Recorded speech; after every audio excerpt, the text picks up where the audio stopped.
anyone being able to know on a daily basis what takes your time and what doesn't, and what is allowable to take your time and what isn't.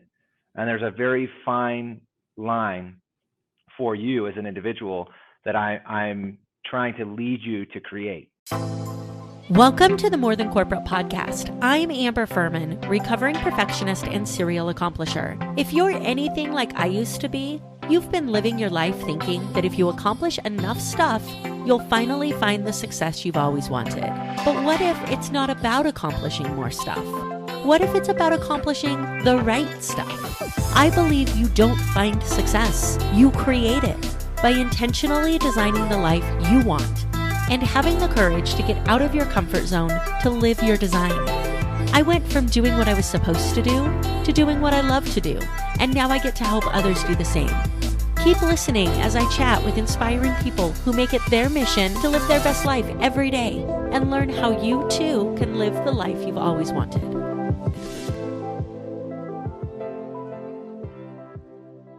Welcome back to another episode of the More Than Corporate podcast. I am so excited to bring to you an amazing guest today. We're going to have Mike Arnold on.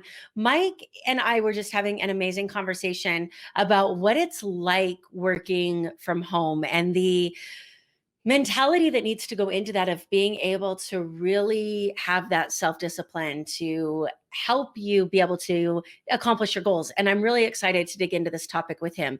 Mike Arnold is a work from home entrepreneur with skills that range from business management, business development, time management, strategy, efficiency coaching, and much more. He has worked for over 15 years from home, working not only for himself, but also for major corporations such as Cox Automotive, Verizon Super Pages, and major commercial finance companies. In his journey, he's made many mistakes and he's lived to share the wisdom to help you on your work from home journey, which is, I know, is something that so many of us are working with now. There are plenty of ways that we can learn from each other, and he's going to show us how you can learn from his mistakes working from home and create your own successful actions, not only in this podcast, but he also has a really cool book we're going to get into. So I'm really excited for all of that. Really quickly, before we jump into that, speaking of books, this is brought to you by Success Development Solutions and the Design Your Life Book Club. The Design Your Life Book Club is designed to help you connect with authors, to learn from them, to be able to read their books in a group of people, be able to implement, and then actually have the opportunity to talk to authors and ask them questions. So if that's something that sounds interesting to you, if you want to level up your personal development, level up your success, and be able to do that in a group of really cool people, then go ahead and click in the Calendly link underneath this video. Let's jump on a call and see if it's a good fit for you. With that being said, let's go ahead and bring Mike in and talk about all of the amazing things to work from home. Mike, what's going on, man? How are you? Good, Amber. Good. Good. I am so excited to dig into this conversation. Before we jumped on, I shared with you my story of starting my business and that freedom that I thought it was going to come with. And it does. It just comes with a different kind of freedom. And I'm really excited to dig in and get your thoughts from your lessons in the books and all of that as we dig into this podcast. So thanks for coming on. Yeah, no, good to be here. Awesome. So before we jump into the good stuff, what I love to do is learn a little bit more about you. What brought you to where you are now? So what was it like in the mind of 12, 13-year-old Mike Arnold? Did you think that this was what you were going to be doing? What did you want to do when you grew up? Like, what did that look like? I love that question. That's wow, that's pretty good. You're the first person to ask me this question.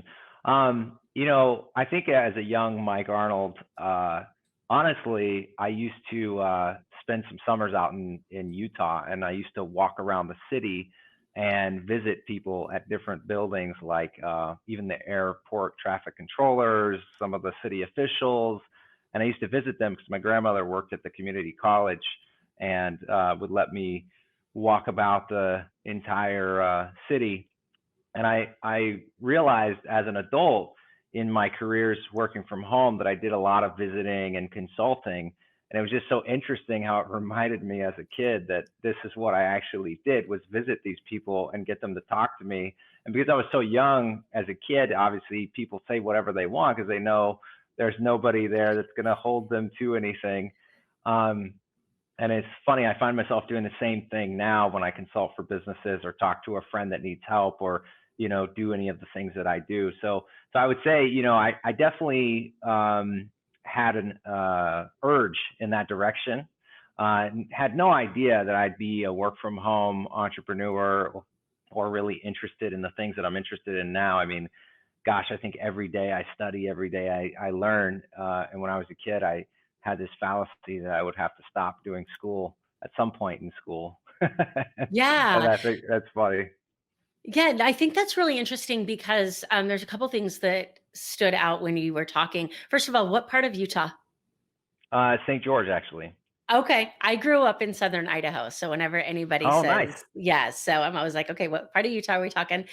Yeah. Um, That whole comment that you just made about having to stop school, I think that that's super powerful because what happens, especially with highly educated people, is they think, okay, I'm going to put in all the work now. I'm going to learn everything that I need to learn, and I'm going to do it in like the next 10 years. And then after that, life's just going to be amazing and smooth sailing, and there's going to be no more learning. And it's kind of this double-edged sword. I know for me, when I got out of law school, it's like, okay, I'm done learning now, and then you just wake up and you're like, "Oh, this is my life." Yeah, And then you right. wanna learn more about different things. And once you embrace that, life is always about learning, and that's what we get to do as entrepreneurs, is just constantly learn new things. Like, it Right. gets really cool. Yeah, yeah, I love that too. I honestly, why does somebody not want to learn? It's because they don't really understand, or they have some sort of like learning problem in relation to maybe even the person teaching, right? The way the information isn't properly set up gradiently, or there's misunderstood words, or whatever that may be. So it is funny though how today it's one of my greatest pleasures is to Yeah. learn, and I don't go a day without learning something, reading something, studying in some way. I study every day religiously. And, like I said, it's one of my pleasures for sure. Yeah, I definitely agree with you on that. And one of the things that became really frustrating to me, especially as we started getting into the growth mindset that COVID brought out in some people that were stuck in that false security that exists in working for somebody, right? COVID Right. took that away. And then all of a Hmm. sudden, individuals that weren't aware of how much reading goes into people who are entrepreneurs and growth were starting to figure it out. And then there Yeah. were these challenges out there of how many books can you read in a month, and how many can you read in a year? And I thought, God, we're focusing on the wrong thing. Like, Yeah. I don't True. want to get to the end of the year and say I read 100 books. I want to get to the end of the year and say these are the 100 things I learned from the 10 Yeah. books I read, right? And Yeah. I just Totally. feel like that's not talked about enough. It's like numbers, numbers, numbers. What are you Yeah. taking from it? Yeah. No, that's a huge, huge point for all education. As a matter of fact, there's a difference between memorizing something and being educated, right? You Yeah, memorize something, you can only go to the extent of your memory, and you are educated on something, you can adapt as it adapts, and that's something that isn't taught. It's all yeah, about memorization, and it's not that schools are perpetuating the memorization techniques, but there's just not enough on quality and too much focus on quantity in relation to this. That honestly, I had to revamp as an adult, even more so, in the corporate world, when you're dealing with like Cox Automotive, they had, gosh, I think 10 mega corps under the corp that I had to deal with, and information flying at me nonstop.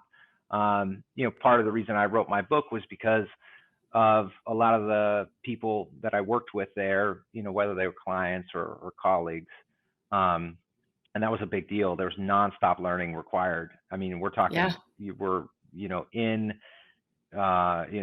focused every day, 7 days a week of learning. Not really required, totally 7 days, but if you're really wanting to do what you do and be the best, you get on top of things, right? yeah. So, but it is a big part of, and plus, I mean, this is our society. Our It is. society is learn something new. Like, and it's interesting when you really break it down to the way you just addressed it. Um, you look at us today, like learning is forced on most of us, Yeah. especially with a new phone, a new TV. Like, how many people actually have a choice to learn about the next phone? No, not Yeah. many people, because they see a couple features that they were just forced to learn, and they're like, oh, I kind of want that. You know what I Yeah. mean? Because it's cool or whatever. Yeah. I mean, it's interesting that when we break down these limiting beliefs that we all have, you Yeah. have that person that has the newest of iPhones all the time Hmm. and then talks about not being able to learn well or being ADD or doing these Right. things over here. And our brain, it's so crazy because it doesn't contextualize the way that we think it does. And so those Hmm. people really think like I can't learn because, you know, Susie, when I was 7, told me that I was dumb and I believed her. But Apple tells me that I can have everything that I want to have. And Right. so I got to go figure out how to use this phone. And it's interesting when you step back and we look at it as entrepreneurs, looking at how do we connect with the most amount of people. Marketing agencies have really learned how to gamify the learning process and Yeah. make it fun in that context. We as entrepreneurs need to learn how to do the same thing for our personal growth. Yeah. It's actually, it's funny. I think uh there's a book out there called Trust Me, I'm Lying by Oh, that's Ryan interesting. Holiday. And it's a marketing book. And it explains some of the ways that media and marketing have created, counter companies that are owned by the same person. And they kind of go into that. Honestly, that's a big part of actually how I start the book is, the reason it's called slacking off is because everybody wants to slack off, or most people do. Um, but it's the things that take your attention away that build up over time that kind of make people feel like unfinished business has Yeah. has has plagued them at the end of the day. And some of the biggest and most prevalent problems in corporate, non-corporate entrepreneurs, work from homers, whatever it is the little things that take attention away from a task that you set out to do, that you never actually do, or you do late, or a bunch of other things have piled up. And then, of course, you're left with this like wanting. And then, of course, you go and you do whatever you do to handle your dissatisfaction with your own performance. Because at the end of the day, like, the judge that matters is you, Yeah. right? You're the judge, or God, or whatever you deem that to be for yourself. But ultimately, you still judge yourself, right? I mean, like, Yeah. we're our own worst judge. So that's a big part of why I wrote and started the book this way. Everybody has a slack off day. Yep. They do everything they can to avoid work the first day. And that's a switch of mindset that I love and enjoy. And I like to play the game because I want people to just see how hard it is for their attention to actually sway. I actually wonder, and I may do this later, how many people actually work because now they're being told they can't. Yeah. And then and then Yeah. and then they take that listen the next day, and then they actually work, and they get to see what they do to slack off. And now they can't pretend that they're not slacking off by doing whatever it is they did the day before, which, whether it's Facebook or Instagram or looking online or cooking or cleaning or whatever you would do. But the point is that we want to be the best we can be. I think deep down, everybody's good. They end up bad because they progress in one direction or another. But, nobody working from home probably is ending up being a criminal, but who knows? You know what I mean? Right. I mean, there's lots of laws broken from people who work from home and got too much time on their hands. You know what I mean? Yeah. Yeah. I hear that for sure. It's interesting, and I'm looking forward to hearing your perspective on this because I think that I know that when I started my business and started working from home, Hmm. we believe because of maybe the way that we're raised or the education system that it has to be hard, right? Right. And that we're supposed to do everything and that we can't delegate that. Like, I'm the worst delegator in the world. I'm getting better at it. But it's like, how do people do all of this? And the answer is they don't. And so Hmm. when you start growing that business and you start working from home and you start creating the life that you want to have, which is something that you talk about so much of like, Hmm. what do you want to do with your time and how do we make that happen? Hmm. The key to doing that is handing off all the shit you don't want to do Hmm. and that you're not good at. So Hmm. what's for that person that doesn't delegate well and is saying, I'm working from home, but I'm working like 97 hours a day because I've Hmm. got all of these things to do. What's that key to getting them to start to flip that switch to saying, you know what, I can accept help for this? That's actually one of the biggest things that I think, if I were to say that I can help somebody with personally, who would be stuck in a situation, is helping them make a decision. I think, the end of this book is a lead up to anyone being able to know on a daily basis what takes your time and what doesn't, and what is allowable to take your time and what isn't. And there's a very fine line for you as an individual that I'm trying to lead you to create. I want you to create that line for yourself. And so that's actually, read the book, go through the exercises. It's a very simple, easy read. I structured it a little bit different, but honestly, it's really just prioritizing. You really have to know what on a daily basis is actually important to you. The worst thing anybody can do is some action that they don't agree with, but do anyway. Yeah. It's a damaging situation mentally for somebody who continually does that on a daily basis. You don't like your job, understand. Many people may do things they don't like, but they have to do it because they have to pay their bills or whatever they tell themselves. But on a personal level, reiterate the reasons you do what you do every day, and you'll have more energy. You'll have more confront. Yeah. I want people to confront, and that's really what it's down. I think that's ultimately the answer to your question, is just really confronting for yourself what matters and doesn't. Yeah. And then obviously, like you said, strengths and weaknesses. Know your strengths and weaknesses. I think as a part of the journey on this book is many people will start to understand their own strengths and weaknesses more for themselves. See, I'm not writing this book for your boss or your client. I'm writing the book for you so that you can go through it and actually learn things about yourself that you may have not known before. Yeah. And then keep yourself present more, like be present more. And that's a big, big deal, because I think in the journey of my work from home and personal, spiritual, everything, the whole thing, I realized that being here is the best thing you could ever do, and not being here is the worst thing you could ever do. Yeah. And there's so many levels of being present that I hadn't been aware of prior to now.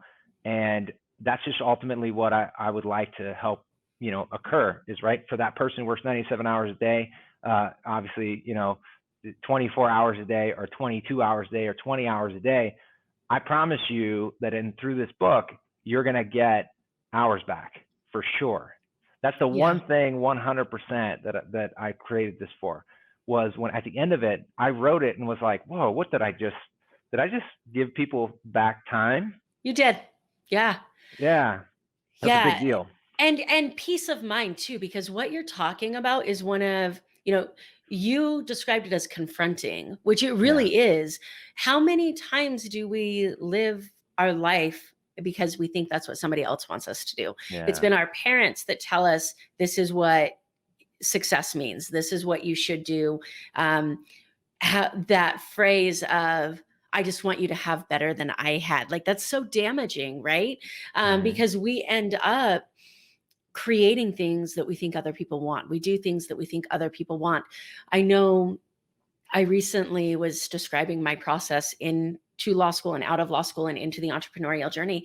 And it was so bad that when people would ask me post law school what I like to do with my free time, I couldn't answer them. I didn't know, because so much of who I was had been engulfed by becoming this attorney that I thought everybody else wanted me to be. Wow. So when you say, like, confront what it is you really want to do and the rest just falls into place, what is it that you want to do with your career, with your life? The people that reach that level of success that we've reached with CEOs or doctors or pharmacies or whatever, oftentimes they're the most successful people in their family. And then their family looks at them and is like, but everything's got to be perfect because you have what I wanted. And they're living vicariously through them, and they don't make that confrontation. So I love that you described it at that, because it really is a battle. It's a confrontation with who everybody else wants you to be, combined with who it is that you want to be, and being willing to put your foot down and say, you know what, enough is enough. I'm done. Right, right. That's huge. That's so big. It's so amazing how culturally, for me personally, I grew up that you're supposed to serve everyone around you. And while I believe there's definitely a level of that in everyone's life that's required, I think it's a part of life. One thing that was negated was serving yourself first to make sure that you're the strongest foundation of that house you're building, Yeah. which is to support everybody else. See, that's the one thing that is totally was missed on me. I can't say it's missed for everybody else, but was missed on me was like, it was like serve so much that you disappear. Mm-hmm. And I think I think that was probably the biggest confusion for me, and based on the examples I had in front of me, the examples of people around me who had these amazing careers and super successful. They were known because they made a lot of money or were successful or did these things, but it's really because they kind of like did so much for everybody else, they disappeared. And then later on they're doing things like you hear people committing suicide or doing weird, strange things or weird practices because they negated that part. And this is actually the reverse. This is the beginning, I think, for a lot of people. They're waking up right now as we speak about, Mm-hmm. Wow, if I just invest in myself and make sure I'm good, then when I go out there and I'm a part of my family or I'm part of my business or I'm a part of the group that I'm a part of, I can be the best possible person because I know where my personal integrity lies. But if you don't have that personal integrity in place to the degree that you're every moment of time, where it stands inside you or with you, then it just kind of goes crazy. You know what I mean? If Yeah. you don't have that in place, things go crazy. You start doing things you don't want to do, Yeah. and then you're not present. Right. So, and I learn that all the time. Honestly, I learn it all the time. Yeah. Me too. And I love that you keep bringing it back to presence, because that was the next place that I was going to go. Hmm. When you allow yourself to be really present, Hmm. you realize how not present you've been through the rest of your life. Like all those Yeah. times that you thought you were there, right? And then Yeah. you're like, oh, this is what it feels like to be present. Yeah. This is what it feels like to actually spend time with my family or my Yeah. kids or my parents or whatever, right?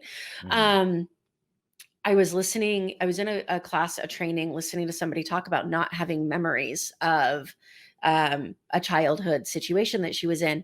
And she says, I'm starting to think that the reason that I don't have memories is because I was never really there, Hmm. that I don't remember what went on because I didn't pay attention. Hmm. I'm like, how painful of a lesson is that to have to learn, right?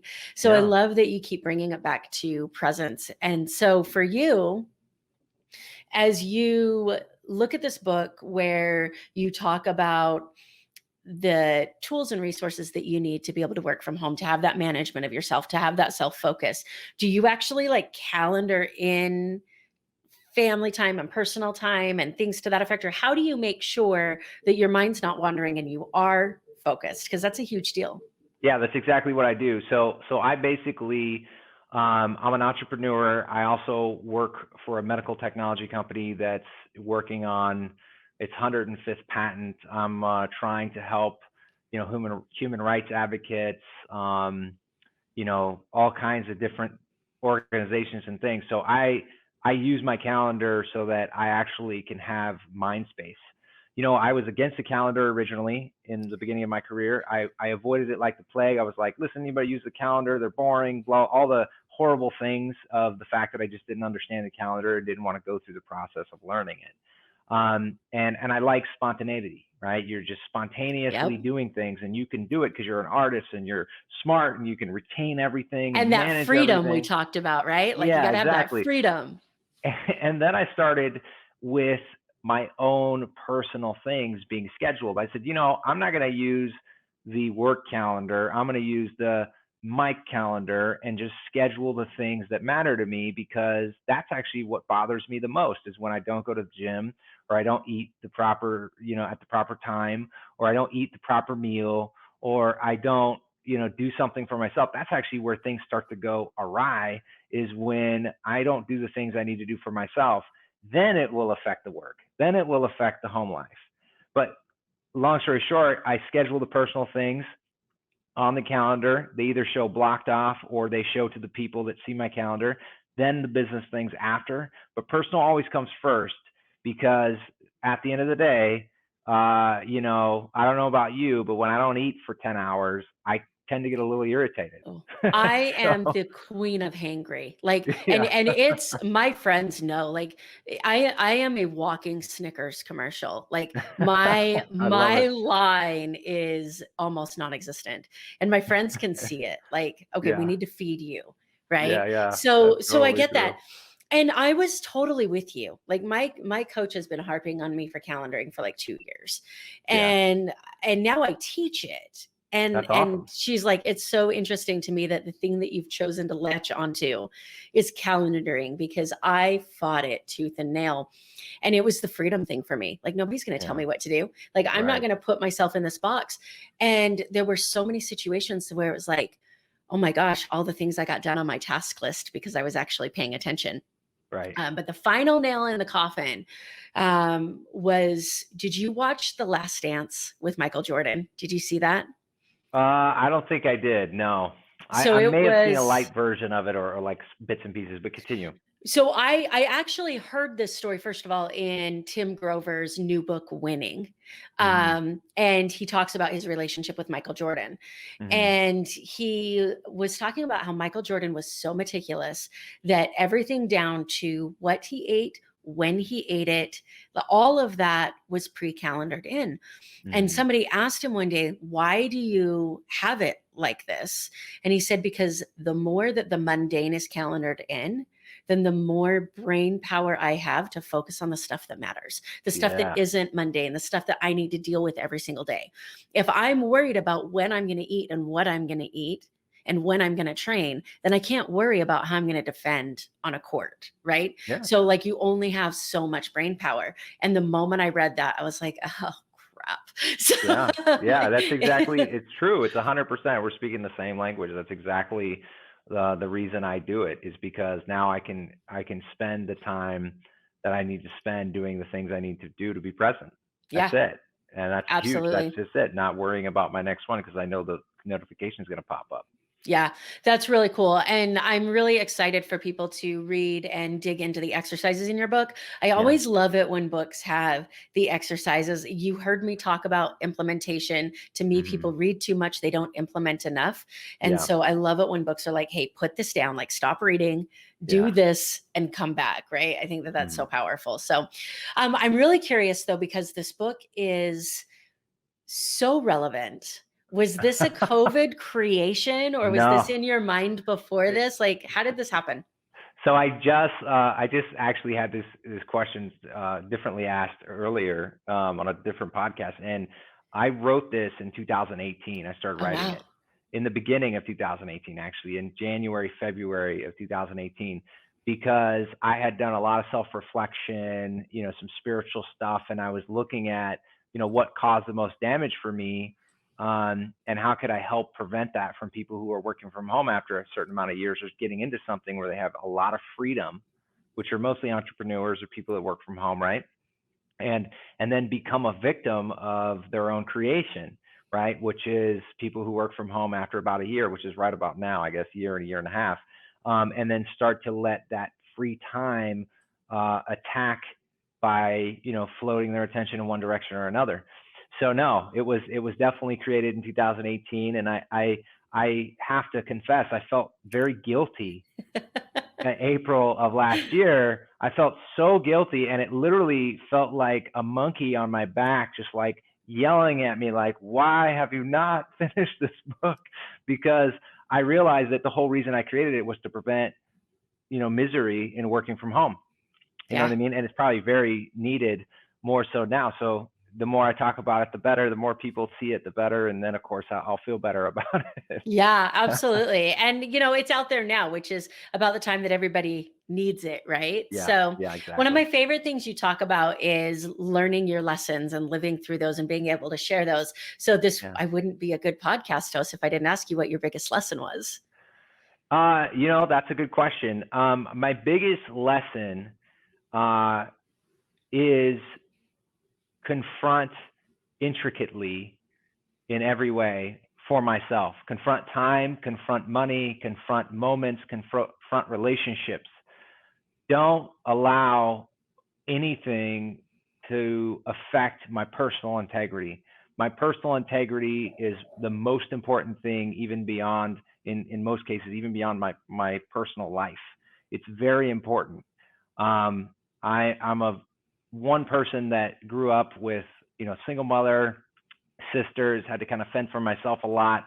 And, I was surrounded by people who were on both sides: personal integrity, no personal integrity, survival over personal integrity, or personal integrity over survival. And as an adult, and I'd say as a much saner individual than I've ever been, I realized that my personal integrity is more important than anything.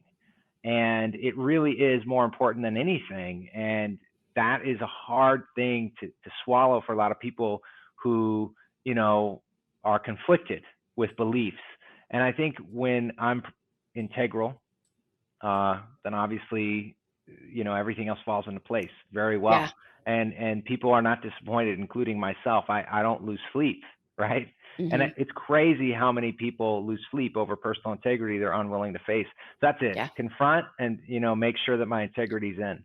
Yeah, you took the words out of my mouth when you said that everything falls into place, because that was the comment that I was going to make, is that like we have so many options out there Yeah. with what to do with our life and with our days and with our time.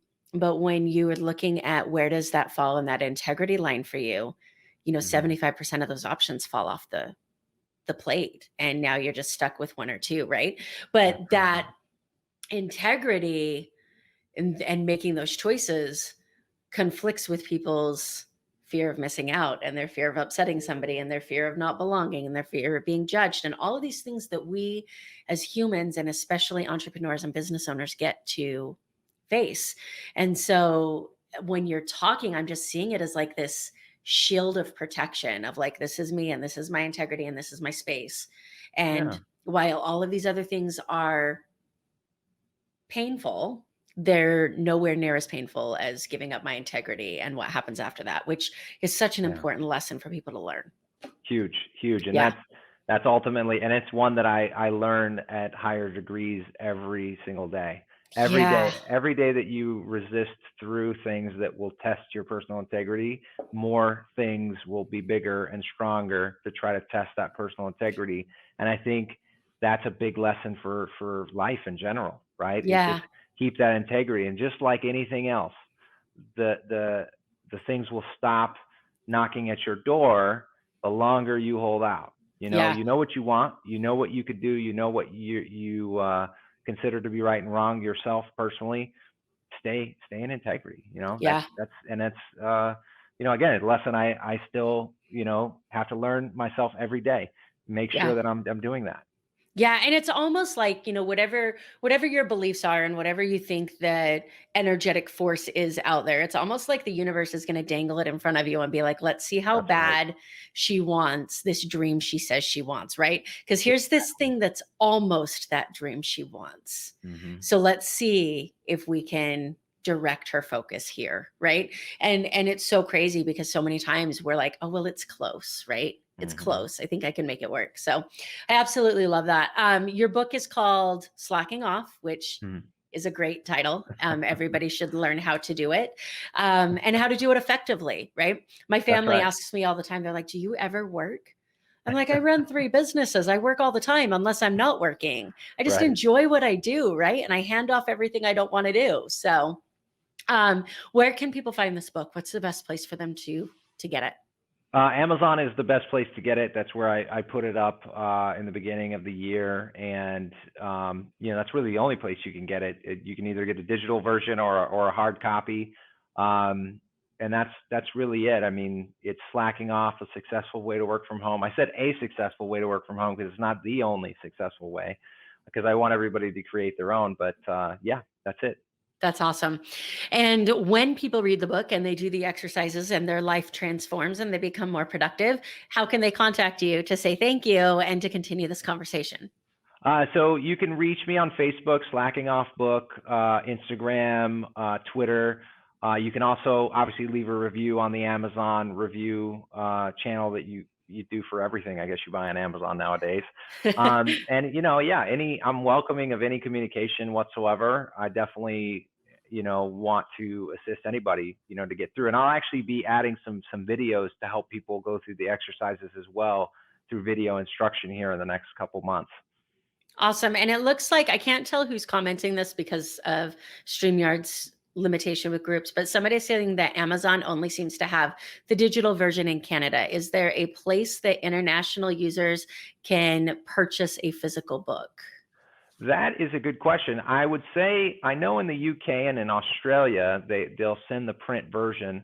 I'll have to check on Canada and find out why it's not available. But I would say the only other way you could do it is obviously there's another third party place, I believe, that will let you buy it, like on through Google. You just look up Slacking Off, a successful way to work from home, and then they'll Perfect. probably ship it to you in Canada. If not, reach out to me directly and I'll get you one for sure. Perfect. And let's see, who was that? Oh, it was Tracy up in Canada. So Tracy, if you only knew somebody who lived in Vegas that could buy a book and send it to you, I mean, I don't know who that could be. So we will get you a book if you want a book in your hands. Perfect. So let's go ahead and switch for just a minute, because this is the More Than Corporate podcast about finding your own idea of success. And I believe that we design the life that we want to have. And that all starts with the definition of success. And if that definition of success isn't true to us, then the rest of the blueprint is completely off base. So I ask every single one of my podcast guests, what does success mean to you on both a micro level every single day and a macro level in this like overreaching definition of success? What are those two definitions for you? Success is, to me, getting what I want when I want it. Yes. That's really it. If I write a goal, long or short term, and I get what I want when I want it, that's success. When I'm playing a game, if I want to win, it's getting what I want when I want it. When I'm trying to pull together a $10 million contract, then getting it before a specific time is correct. Or even just succeeding in a particular area where I'm trying to expand or discover something new. It's really it. I mean, that is the easiest, simplest way I can explain it. It truly is just getting what I want when I want it. Yeah, I love it. I am backwards. My success board on the back is what I want, when I want, with who I want, and how I want. Like, Look at that. That's it. So I 100% agree with you. So obviously that's a mountain, and every single day you take steps towards it. So how do you end every single day knowing that what you've done that day has been a success to you? I'm actually doing something a little bit new that I learned from reading a book called 10X, the 10X Rule by Grant Cardone, which is, I write my goals down at the end of the day and the beginning of the day. Sometimes I'll do one or the other, but typically if I have enough, ability to write down those goals, it's kind of like that personal commitment to help do so. And it helps keep me on track to create and build what I need to do to make myself feel like I've achieved success. Right. So that's a big, big part. I don't always do it, and I definitely am trying to be more good at that habit. But yeah, that's really ultimately what I'm doing mostly, other than just reviewing the day, making sure that, everything is completed. I mean, typically for me, I'm pretty good with time. So it's possible. That's awesome. I 100% agree with you that when I write down my goals in the beginning and then I check, like my calendar that I use actually has like a goal section on it. And then it's like, today was a success because, and that's the last thing I write every single night. So I 100% agree with that. And I love the 10X rule. It's a great book. So yeah, it's surprisingly great. Yeah. For me, I didn't give it a chance till now. And I'm really, really glad I read it for sure. Yeah, I was in a similar camp. I am not normally a Grant Cardone lover, although he is he's definitely got that financial success that I don't have. So he's doing something right. I just was put off, and maybe I don't know what it was, but when I read that book and gave it a chance for the first time, I was like, oh yeah, maybe I should have done this sooner. So yeah, same for sure. Awesome. All right. Well, really quickly, what I want to do is start to wrap up just a little bit with a quick random round and put you on the spot for just a minute. You okay with that? Sure. Yeah, let's do Awesome. it. If you could have any profession other than what you're doing now, what do you think would be fun to attempt? An astronaut. I think being an Oh, astronaut would be amazing. And I think we're all going to be an astronaut in the next 5 to 10 years anyway. So I was gonna say we were talking about Tesla in another interview that I was doing, and I said I want a Tesla truck. I won't buy a Tesla until they make a truck. And I was like, I'll get to Cybertruck. Mars. Yeah, I'll get to Yeah. Mars before I have a Tesla truck. So I love it. Astronaut is great. Has that always been something for you, or is that something that's kind of come along as you've learned more and just stepped out of your comfort zone a little bit? Totally stepping out of my comfort zone. So I used to be terrified of flying. I used to fly corporately about once a week and have like the worst fear ever. Wow. And tried everything in the world to handle it. And then realized, did some things and then I really understood why. And it was because I actually had this really big curiosity in flying when I was a kid. Long story short, as I've developed that more, I've realized, I actually love personal flight with a passion. It's one of my biggest passions. Um, Personal flying vehicles is something that I'm heavily interested in. I have my eye on the ball all over the world on this. And so, as a matter of fact, I think in Japan, they're going to be first, government mandated, regulated airspace for people to own personal flying vehicles to go from their house to work. And Yeah. that I believe in next year, it'll open it up. And Toyota has invested in a company. Anyway, and it's just a big thing for me. Yeah. And I have a weird, innate, inherent, almost you would call over many lifetimes experience and knowledge that I didn't actually learn from a book, but somehow it's correct on aerodynamics. Not perfectly, but certainly in just a way that I understand what works and doesn't. So Hmm. it's led me in that direction. So is there a pilot's license coming in your future and then you can just like Absolutely. zoom wherever you want? A Yeah, hundred you and me percent, both. 100%. But however, the newest vehicles, like there's a company called Lyft out there. Hmm. Personal aircrafts aren't going to require you to have a license because the only way they're going to allow them to be in existence is on autopilot, so that not like the car situation, Yeah. right? It's not going to be where you can fly by yourself. It's going to be where you have to have it on autopilot in city limits. Yeah. And that's a prediction, of course. No, I've not seen that anywhere. But yeah, I definitely am going to get my pilot's license no matter Yeah. what. Yeah, I've been wanting to do it for a really long time. My uncle was actually a flight instructor when I was a kid, Oh, and then wow. it got put on the back burner. I mean, I've been in planes since I was a baby, and it Yeah. was something I really wanted to do. And then I grew up and became an adult and thought that those dreams were dumb. And now that I'm just a big kid again, it's time to like bring those back to fruition. So, Yeah. um, I think that's going to be really cool. And I love the conversation that you were having about those personal flying vehicles. It's going to be really interesting. So, Yeah. I love it. um, books. So we have your book, which is amazing. Is there another book that you would recommend to somebody who's starting their entrepreneurial journey? What have you maybe recommended or gifted the most? I say honestly, Never Split the Difference is a great book. So good. I love that book. And, I've been in negotiation and sales for a long time throughout my different careers in management and leadership. And it's a very good book. I think from a personal journey perspective, another book is Illusions by Richard Bach. It's the Illusions, the Adventures of a Reluctant Messiah, and it's kind of like a story-esque, learn your lessons through a fictional story kind of thing. And it's a really, really great book. And when I first read it, I found it a little tough to confront certain things, but it really was a great book. It really opened up my mind to just other things, and I think actually professionally it advanced me like ASAP. I'm And sure. I was surprised because I'm not a big fictional book reader, to be totally honest Mm-hmm. and more vulnerable. But I'm learning that, a lot of these fictional stories have amazing lessons when you look at it in a very Yeah. like clear cut way, for sure. Yeah, absolutely. All right. So if you could time travel, where would you go and why? Ooh, that's a tough one. Um, I definitely would like to time travel back to like 300 BC with like Phoenician, type of era, with all of the ways that the Earth was kind of more put together than it was spread out.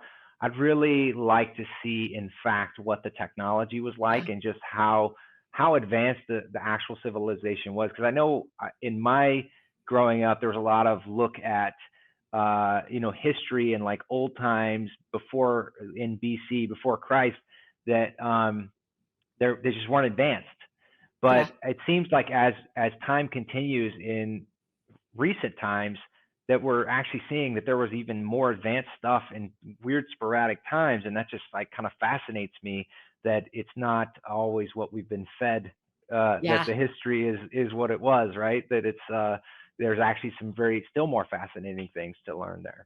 Yeah, that's really cool. My last question for you, because I am a music nerd, and so I Oh, have love that. to ask this. What's your pump up song? What is it that you listen to that just gets you in a good mood? I'm a big fan of electronic music like Dead Mouse. I listen to a lot of different things. I mean, it's funny, even like soundtrack music, Yeah. like Batman, Mhm. Inception. There's 007 stuff. Yeah. Like I study a lot, and I try not to listen to too many words people are like singing, right? Yeah. Whatever their message is. So it's really a lot of like instrumental stuff. And I like things that ramp up on a gradient, Mhm. that you just start slow, and then they go real fast, and it's just kind of a build up as you're pumping up, right? Yeah, it's so interesting to me because no matter how many times I do this interview, I always learn the most about people when I ask them what their pump up song is. That's Like great. I Yeah. get this whole answer of why, and I never tell them this. So anybody who listens to the podcast knows, but I never tell them until after they give me their answer that I have a whole playlist of everybody's answers, and Oh, so wow. it goes from like now EDM or electronic music is on it. But I have everything from Christian music to like hardcore rap to like Nice. country to soundtracks. And like, it's just this mix of everything that my podcast guests have ever said, which is so cool. So now I get to add this to it. So it's going to Awesome. be Yeah, amazing. yeah. That's it. Music is amazing. I love music. It's one of the greatest ways to communicate. Absolutely. Absolutely. All right. So one more time, your book, Slacking Off. Mhm. And it can be found on Amazon. And if you are in Canada, we will get you one. Just reach out. We'll make sure you have a book. Um, Last question, if anybody wants to reach out to you, best place. I know that you mentioned a couple. Is there a place that you want people to reach out if they want to contact you? Yeah, I mean, you can reach out to me through the Facebook page, the Instagram, or Twitter page of Slacking Off Book. You can also email me as well. Just ask at michaelwarnold.com. And I'm definitely willing to, hear any communication about, anything about the book or what you're going through, and, fill you in on anything that's coming up, for sure. Awesome. Mike, it's been an amazing time with you. Thank you for spending a little bit of time with the audience and for sharing your book with us. Yeah, It has been a pleasure. blast. Thank you. Yeah, thanks, Amber. It's been great. Thank you so much for listening to this episode of the More Than Corporate podcast. If anything that was said during this episode resonated with you or provided value in any way, it would mean the world to me if you would head over to iTunes and leave a rating and review for the More Than Corporate podcast. Thank you so much for taking the time to do that. I'm really looking forward to connecting with you. If you'd also like to connect, I've created a Facebook group that is full of amazing people who also make it their mission to live their best life every single day. If that sounds like something that you're interested in, the name of that Facebook group is Success Center. Head over there, request to join, and I look forward to connecting with you soon.